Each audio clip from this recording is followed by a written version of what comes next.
हमारी बाइबल सब चीज का जवाब देती है, तो हम इस चीज को क्रॉस चेक बाइबल से करेंगे। तो पहला हम पढ़ते हैं उत्पत्ति 3 अध्याय का पहली आयत। यहोवा परमेश्वर ने जितने भी बैनौले पशु बनाए थे उन सब में सब धूर्त था, और उसने स्त्री से कहा, क्या सच है कि परमेश्वर ने कहा है कि तुम इस वाटिका के वृक्षों का फल ना खाना? क्योंकि हमारे को अभी लीला प्रभु जी ने बताया है कि गीता जो है बाइबल का कंटिन्यूएशन है, और बाइबल की पहली पुस्तक की 3 अध्याय के पहली आयत में बताया गया है सर्प क्या है, धूर्त है। अब आइए हम पढ़ते हैं गीता अध्याय 10 और श्लोक है इसका 28। यहाँ पे श्री कृष्ण कहते हैं, मैं हत्यारों में व्रज हूं, गायों में सुरभि, संतति उत्पत्ति के कारणों में प्रेम का देवता कामदेव तथा सर्पों में वासुकी हूं।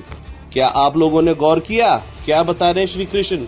मैं सेक्स का देवता और सर्पों में क्या हूं? वासुकी हूं, सर्पों में। और बाइबल अध्याय 3 आयत 1 कहती है जो भी बैनौले पशु बनाए थे उसमें सर्प क्या था? सबसे धूर्त था। आप लोग मेरा पॉइंट समझ रहे हैं? ये गीता अध्याय 10 श्लोक 29, यहाँ पे श्री कृष्ण कहते हैं, अनेक फनों वाले नागों में मैं अनंत हूं, और जलचरों में वरुण देव हूं। मैं पितरों में आर्यमा हूं, तथा नियमों के निर्वाह में मैं मृत्यु राज यम हूं। तो यहाँ पे श्री कृष्ण अपनी बात को फिर से कंटिन्यू करते हैं कि मैं क्या हूं? अनेक फनों वाला सर्प हूं। ठीक है, और अकॉर्डिंग टू बाइबल मेरे को विश्वासियों को ये बताने की जरूरत नहीं है कि सर्प कौन है। गीता में श्री कृष्ण ने अपने आप को सर्प कहा है, और बाइबल में सर्प जो है भरमाने वाला है। तो अब ये सब कुछ आपके हाथ में। आशा है आपको मेरी ये बात समझ में आ गई होगी। आपके सामने बाइबल की एक और आयत पढ़ना चाहूंगा जो कि पाई जाती है यशाया 14 के 14 में। ठीक है ना, वो किस विषय में लिखी है, किसके टॉपिक पे लिखी है, आप उसे वहां जाके पढ़ सकते हैं। उसमें से मैं पढ़ रहा हूँ यशाया 14 का 14। इस प्रकार से लिखा है, मैं मेघों से भी ऊंचे ऊंचे स्थानों पे चढ़ूंगा, मैं परम प्रधान के तुल्य हो जाऊंगा। यानी क्या है, जो अकॉर्डिंग टू बाइबल के अकॉर्डिंग जो सर्प है वो क्या था? परमेश्वर बनना चाहता था। अगर ये लोग इस चीज को जोड़ रहे हैं तो हमको ये बात माननी पड़ेगी कि अगर श्री कृष्ण ने ये कहते हैं कि मैं ईश्वर हूं, तो बाइबल के अकॉर्डिंग जो सर्प था वो भी यही चाहता था कि वो ईश्वर बन जाए। वो कहता था, जब गीता कह रही कि श्री कृष्ण भी लोगों के हृदय को भरमाने, जीवों के हृदय को भरमाने वाले हैं, बाइबल के अकॉर्डिंग भरमाने वाला कौन है? आज हम एक और विषय पर बात करेंगे। तो आपने देखा कि किस तरीके से एक ईसाई ने हठधर्मिता दिखाते हुए, शब्दों का ऊपर नीचे करते हुए उसने साबित कर दिया, खुद ही बोल रहा है कि शब्दों का जाल बुनकर मैं साबित कर दिया कि कृष्ण शैतानी सांप है। क्या मगर शैतानी सांप है कृष्ण? वास्तव में बाइबल का जो इब्लिस है, क्या वो कृष्ण हो सकता है? क्या कृष्ण शैतान था? इसके ऊपर हम पूरे अच्छे तरीके से गवेषणा करेंगे, और अंत में हम देखेंगे कि कृष्ण शैतान था या कोई और था। सबसे पहले हम देखते हैं कि कृष्ण ने कालिया नाग का संहार किया था यमुना नदी में, जिसने हाहाकार मचाए रखा था मथुरा में और गोवर्धन में, जहाँ पे उसने हाहाकार मचा दिया था। इस पूरे विवरण का हमको प्रमाण मिलता है भागवत पुराण 10.16.1 to 67 में।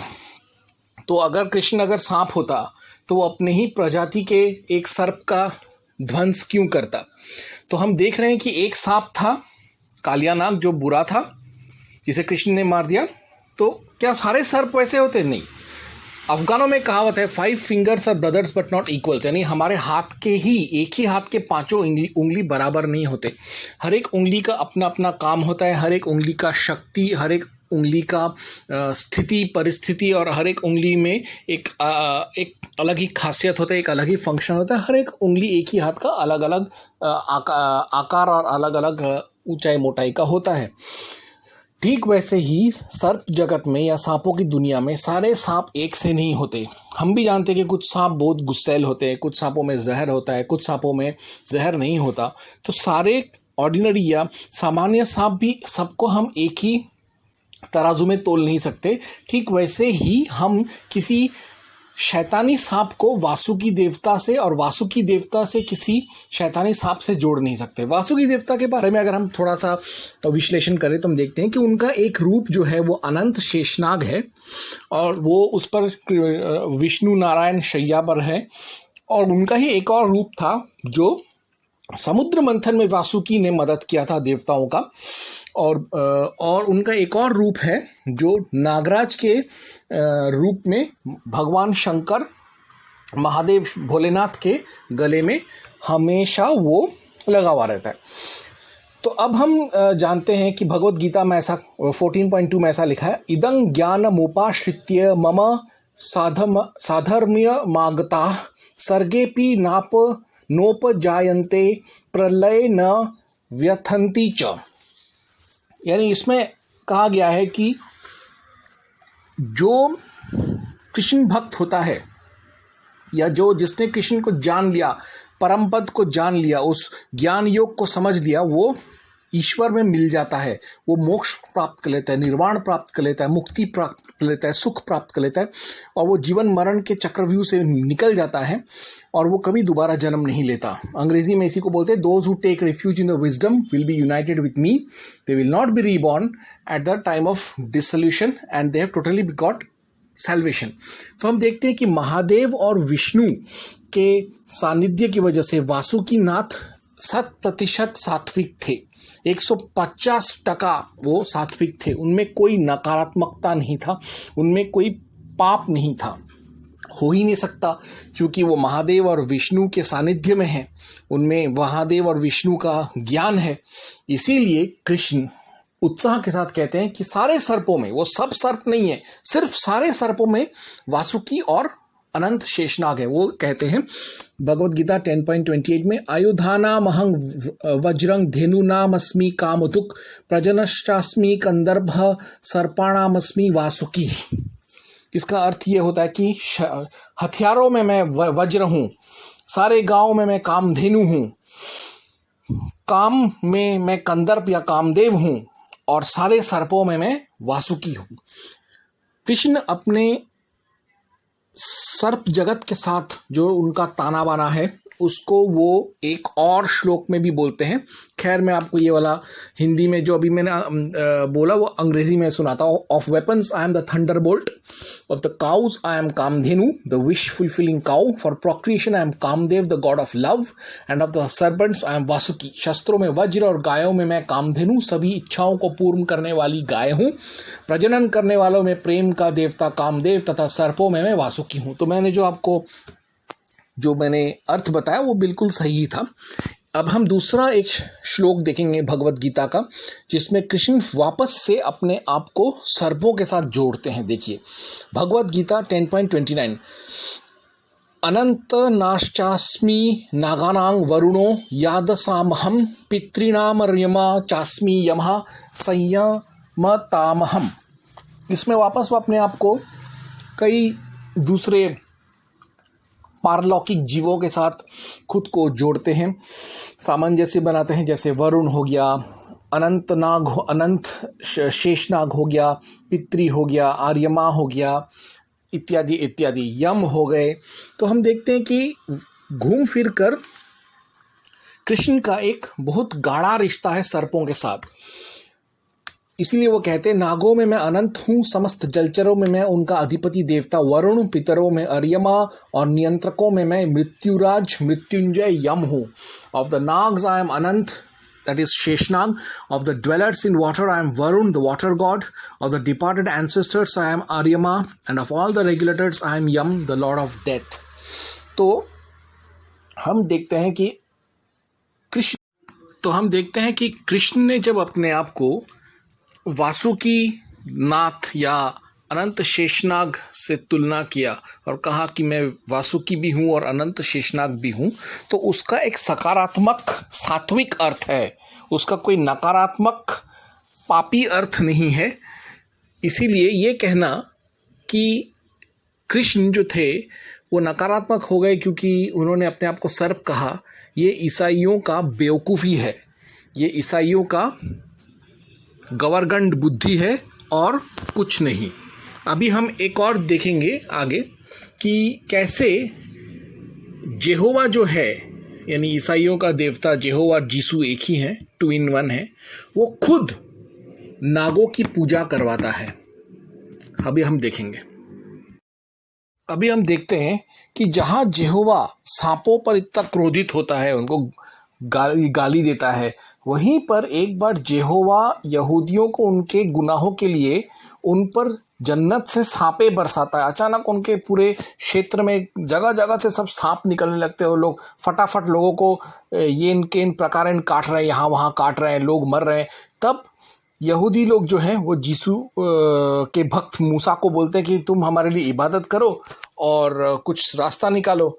तब नंबर्स 21.6-9 में कहते हैं, and the Lord of teacher said to Moses, make a fiery serpent and set it on a pole, and everyone who is bitten when he sees it shall live. So Moses made a bronze serpent and set it on a pole, and if a serpent bit anyone he would look at the bronze serpent and live.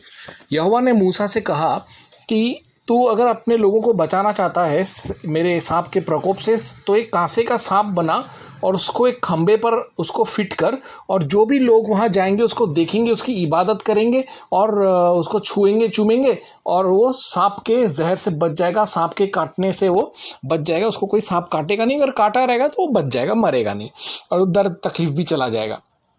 तो आप देखिए किस तरीके से यहोवा जो मूर्ति पूजक को गाली देता था, वो खुद ही मूर्ति पूजा करवा रहा है, और वो भी नागों और सर्पों सांपों की पूजा करवा रहा है।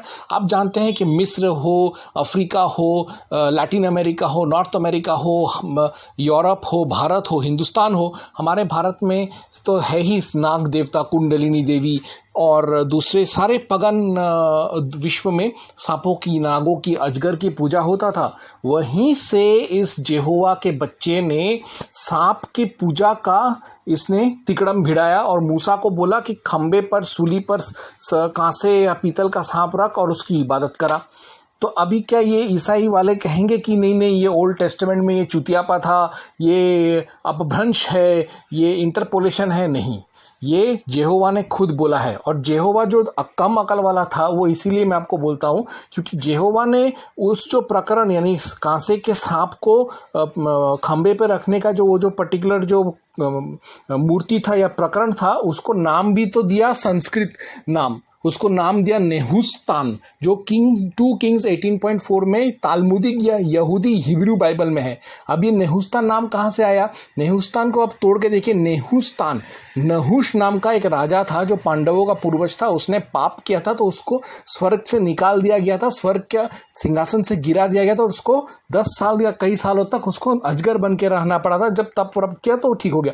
तो वहीं से नहुष के नाम पर ही यहोवा ने नेहुस्तान रख दिया। यानी ये जो पूरा प्रकरण हुआ था, ये नेहुस्तान और ये सांप को का आकार का तांबे का सांप बनाकर खंबे पर रखकर पूजा करने का, ये नहुष के समय में हुआ था।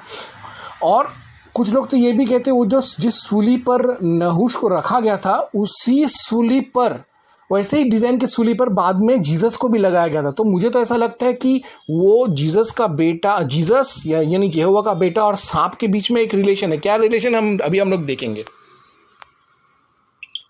हम एक और चीज आगे पढ़ते हैं, प्रकाशित वाक्य 12:9। यहाँ पे इस तरीके से लिखा है, वह बड़ा अजगर अर्थात वही पुराना सर्प जो इब्लीस और शैतान कहलाता है और सारे संसार का भरमाने वाला है, पृथ्वी पर गिरा दिया गया और उसके दूत उसके साथ गिरा दिए। यानी यहाँ पे हमें पढ़ के ये पता चलता है जो सर्प है, जो बाइबल के अकॉर्डिंग इब्लीस है, वो क्या है? भरमाने वाला है। आइए हम गीता को भी क्रॉस चेक कर लेते, क्या ऐसा इसमें तो नहीं लिखा। तो गीता अध्याय 18 श्लोक 61, तो यहाँ पे श्री कृष्ण इस प्रकार से कहते हैं, हे अर्जुन, परमेश्वर प्रत्येक जीवों के हृदय में स्थिर है और भौतिक शक्तियों से निर्मित यंत्र में सवार की भांति बैठ समस्त जीवों को अपनी माया से घुमा ब्रैकेट में भरमा रहे हैं। और अभी अभी हमने प्रकाशित वाक्य 12:9 में पढ़ा था कि इब्लीस कहलाता है वो संसार को भरमाने वाला है। मैं नहीं कह रहा, गीता कह रही है। और साथ में क्योंकि ये कह रहे थे कि गीता जो है बाइबल की कंटिन्यूएशन है, तो दोनों मिलके एक ही बात कह रही हैं। हम एक एक करके अभी हमने सब कुछ का निराकरण तो कर दिया है, लगभग सारे जो प्रश्न इस ईसाई ने उठाए थे भगवान कृष्ण के संदर्भ में, अभी उसने अभी उसका जो दूसरा भाग था प्रश्नों का, उसमें उसने ये सवाल किया कि भगवान कृष्ण जो है लोगों को भरमाते हैं, इसीलिए वो शैतान है, इब्लिस है, घूल है, डीमन है, डेविल है, एंटीक्राइस्ट है, इब्लिस है, लूसीफर है, सेटन है, क्योंकि वो भरमाते हैं। तो अभी हम देखते हैं कि ये भरमाना का इसका क्या लोचा है। देखिए, भगवत गीता 7.4 में भगवान कृष्ण कहते हैं, भूमि रापो नलो वायु खंग मनो बुद्धि रेव च अहंकार इत्यंग में भिन्ना प्रकृति रष्टधा। यानी वो कहते हैं कि जल, पृथ्वी, वायु, आकाश, मन, एथर, आकाश जो एथर जो है वो बुद्धि और अहंकार, अहंकार यानी अहंग भाव, I-ness, ego, self sense, me, myself, ये जो भाव जब तक नहीं आता है अहंकार, तब तक आदमी काम नहीं करता, उसके अंदर रजोगुण नहीं आता। ये रजोगुण ही है जो अहंग भाव के लिए ही आदमी काम करता है ना, इसी से सृष्टि चलता है, संसार चलता है। तो ये कहता है कि भगवान कृष्ण कहते हैं कि भूमि, जल, अग्नि, वायु, आकाश, मन, बुद्धि और इन सब चीज़ों से ही पृथ्वी बना, अहंकार से ही प्रकृति बना है। अब इस प्रकृति में 3 तरह के गुण हैं, रजस, तमस, सतोगुण, और इसीलिए भगवान कहते हैं भगवत गीता 18.61 में, ईश्वर सर्वभूतानां हृदयेषु जनो तिष्ठति भ्रामयन् सर्वभूतानि यंत्रारूढ़ानि मायया। यानी इन प्रकृति की ये जो चीज़ है, जैसे पृथ्वी है, पृथ्वी संरक्षण भी करता है और उसका एक नेगेटिव साइड भी है, जलजला भी आता है, भूकंप भी आता है। जल हमको जीवन प्रदान करता है, वहीं पर जल हमारा जिंदगी भी बर्बाद करता है बाढ़ में। वायु से हम सांस लेते हैं और झाड़ तूफान भी आता है। प्रकृति हमको देता भी है तो कभी कभी प्रकोप भी करता है। अहंकार, अहंग भाव, मैं, ये गर्व भी हम में पैदा करता है और हम में नेगेटिव ईगो भी पैदा करता है। तो इसी, और एथर जो है या आकाश जो है, कभी कभी वृष्टि करता है, कभी अनावृष्टि करता है।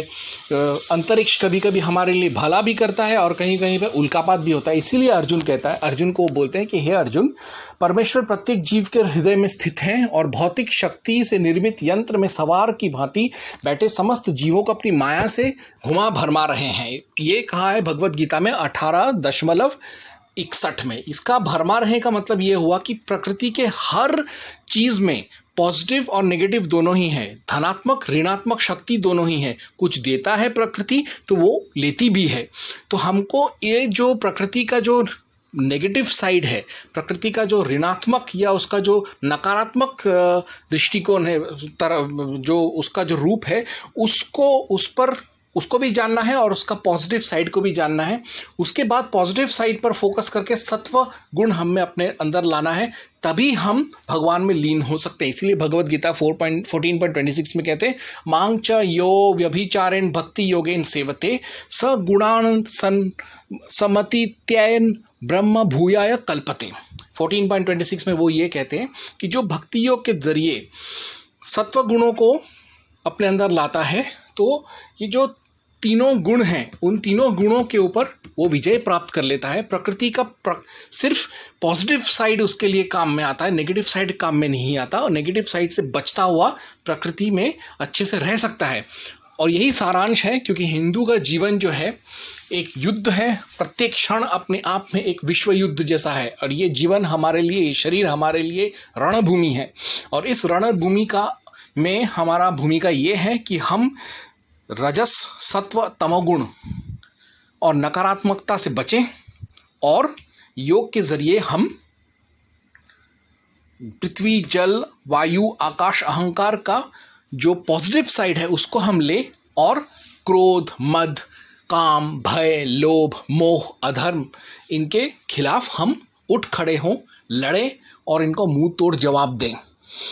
इसीलिए वो कहते हैं कि मेरा जो माया है, मेरा जो योग शक्ति है, मेरा जो माया शक्ति है, मेरा जो प्रकृति है, वो लोगों को भरमा रही है। अर्थात वो एक तो वो उस प्रकृति की वजह से जीवन चल रहा है और उस प्रकृति से हमको पॉजिटिविटीज भी मिल रहे हैं, साथ साथ में नेगेटिविटीज का भी स्कोप है अगर हम ठीक से उसको हम बैलेंस ना करें तो। इसीलिए उन्होंने कहा कि भरमा रहा है मेरी प्राकृतिक शक्ति। इसका मतलब ये नहीं है कि भगवान कृष्ण लोगों को भरमा रहे हैं, मार्गदर्शन करने की जगह कुमार्गदर्शन कर रहे हैं, उनको गलत रास्ते पे लेके जा रहे हैं।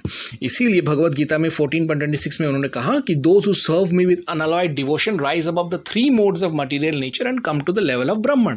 यानी जो प्रकृति, पृथ्वी, जल, वायु, आकाश, अंतरिक्ष, अहंकार, इसका पॉजिटिव साइड को अपनी जिंदगी में लेता है, भय, काम, क्रोध, लोभ, व्यभिचार, अधर्म को दबा देता है, भक्ति योग के जरिए वही कृष्णत्व को प्राप्त कर लेता है और जन्म मरण के इस चक्रव्यूह से निजात पा जाता है, मुक्ति पाता है, निर्वाण पाता है।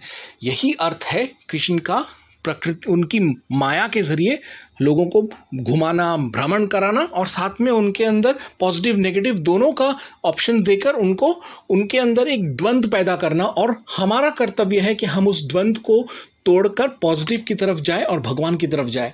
इसीलिए भगवान कृष्ण परमेश्वर है, महादेव है, परम पिता है, परम गुरु हैं कृष्ण। इसीलिए शैतानी या नकारात्मक या ऋणात्मक या कोई गंदा शक्ति नहीं है, वो ईश्वर है, वो परमेश्वर है, वो भगवान है, वो वैदिक देवता है, वही महादेव है, वही ब्रह्मा है, वही सारे देवी देवता हैं।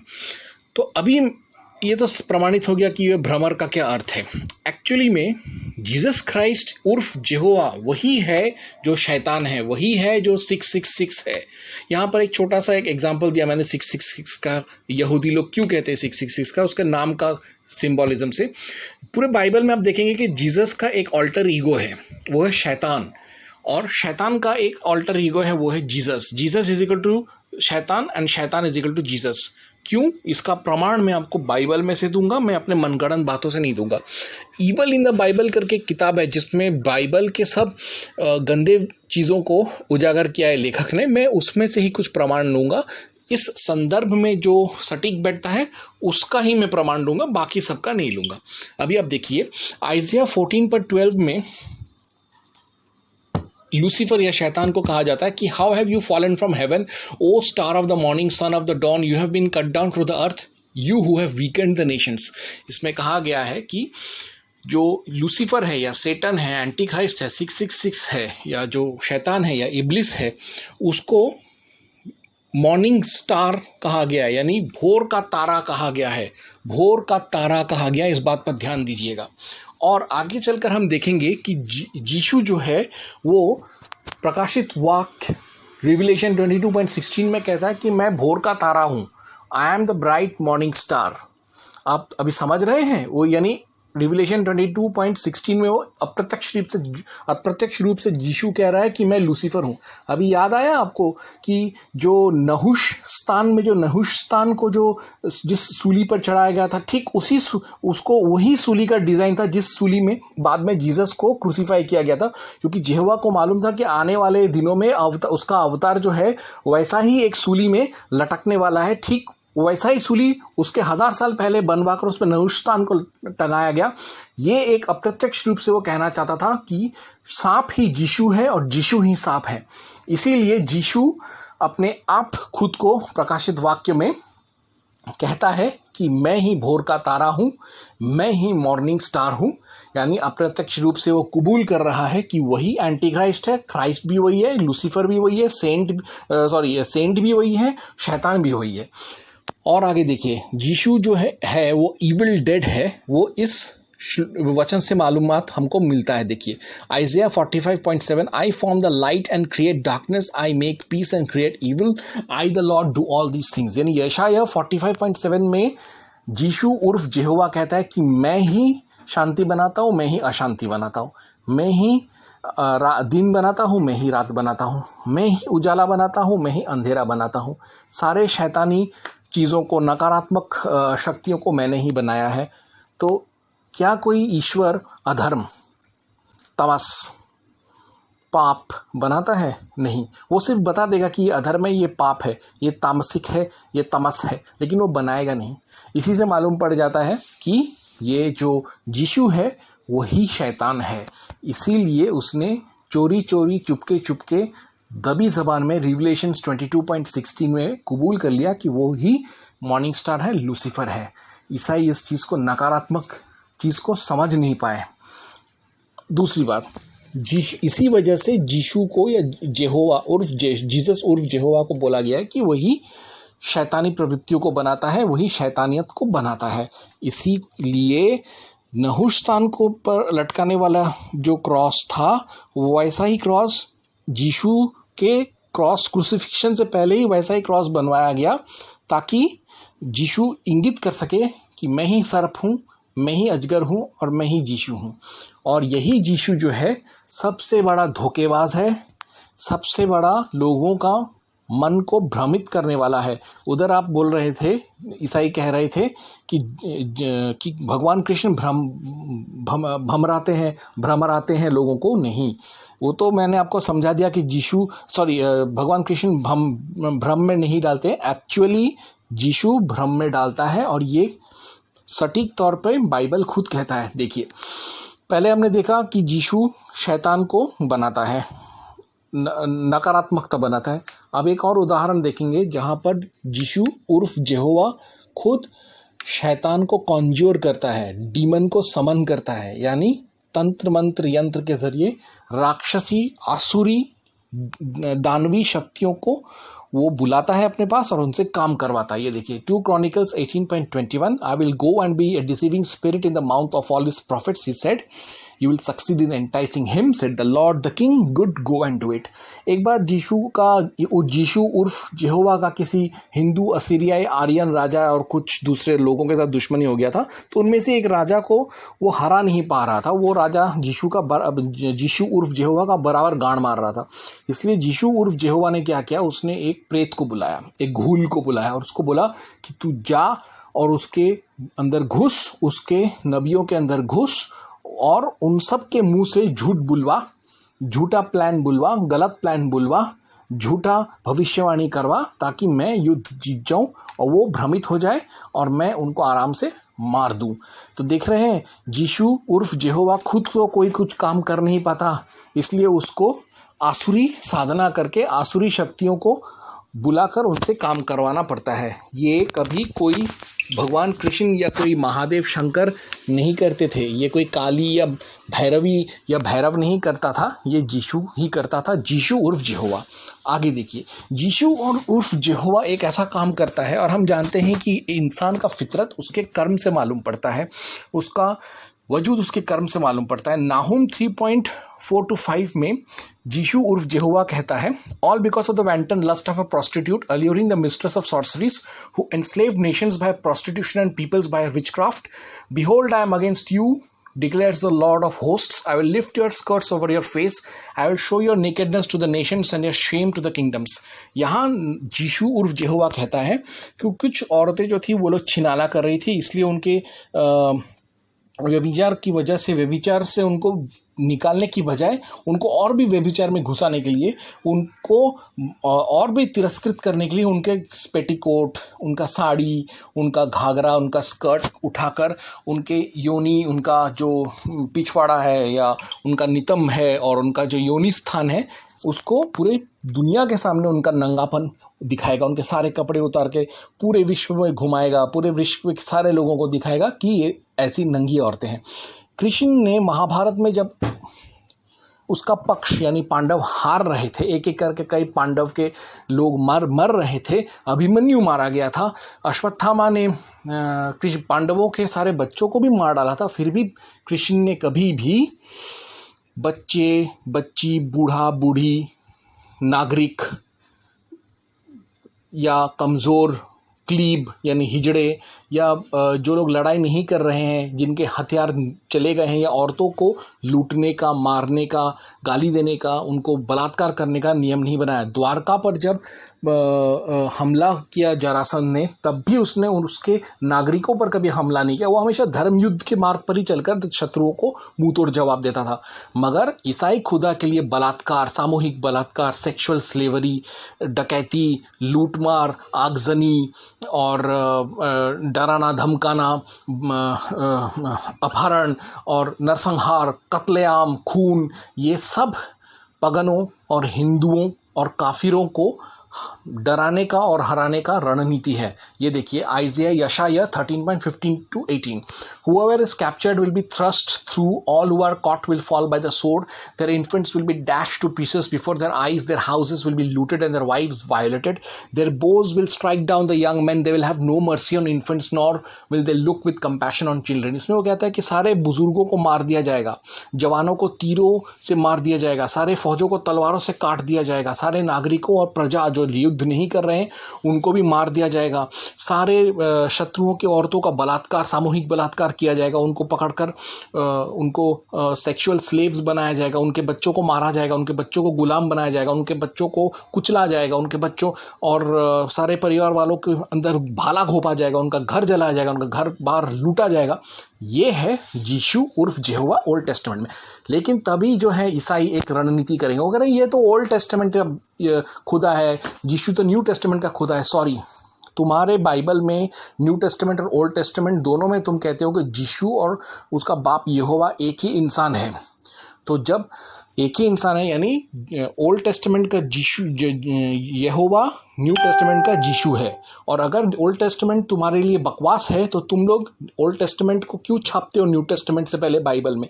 ओल्ड टेस्टामेंट को फाड़कर सैनिटरी नैपकिन, टिश्यू पेपर की तरह इस्तेमाल करो, उसको गटर में फेंक दो, जला दो, उसको छापो ही मत, फाड़ के फेंक दो, उसको पढ़ो ही मत, पढ़ाओ ही मत।